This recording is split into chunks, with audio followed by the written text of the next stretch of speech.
Mga usaping pang-ekonomiya at seguridad naman ang tinutukan ni Pangulong Ferdinand R. Marcos Jr.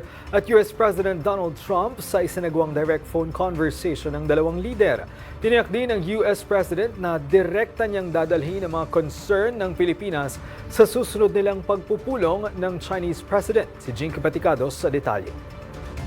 Direktang nag-usap sina Pangulong Ferdinand R. Marcos Jr. at US President Donald Trump sa gitna ng mga bagong hamon sa seguridad sa South China Sea at sa patuloy na pagbabago ng global economic at security landscape. Sa kanilang phone conversation itong Huwebes, tinalakay ng dalawang leader ang kasalukuyang usaping pang-ekonomiya at seguridad, kabilang ang mga pinakabagong pangyayari sa South China Sea. Ang pag-uusap ni Trump at Marcos ay kasunod ng pulong ng Pangulo at ni US Secretary of State Marco Rubio sa Malacanang nitong Miyerkules, kung saan inilahad ng Pangulo ang mga kamakailang insidente sa South China Sea.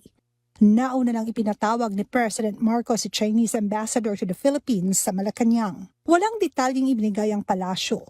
Naging positibo naman umano ang resulta ng pagpupulong. Well, we are always be in good faith. We should always act in good faith. We should always have in mind that we are dealing with people who will also be in good faith. Mahirap makipag-deal. Kapag ang kausap mo, iniisip mo agad magsisinungaling. Dapat nating isipin, nakikipag-usap tayo, nakikipag-negotiate tayo, na yung taong kausap natin ay also in good faith.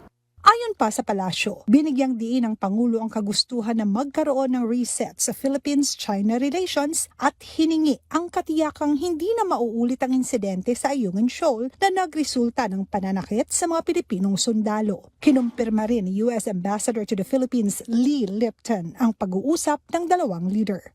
Ayon kay Communications Secretary Dave Gomez, tiniyak ni President Trump kay Pangulong Marcos na ilalahad niya ang mga concern ng Pilipinas sa susunod niyang pakikipagpulong kay Chinese President Xi Jinping. Wala pang inilalabas na karagdagang detalye ang Malacanang sa iba pang napag-usapan ng dalawang leader. At wala ring tiyak na petsa kung kailan magpupulong sina Trump at Xi. Ngunit, pagtitiyak ng Pangulo ng Estados Unidos na direkta niyang idudulog ang usapin kay mismong Chinese President Xi Jinping.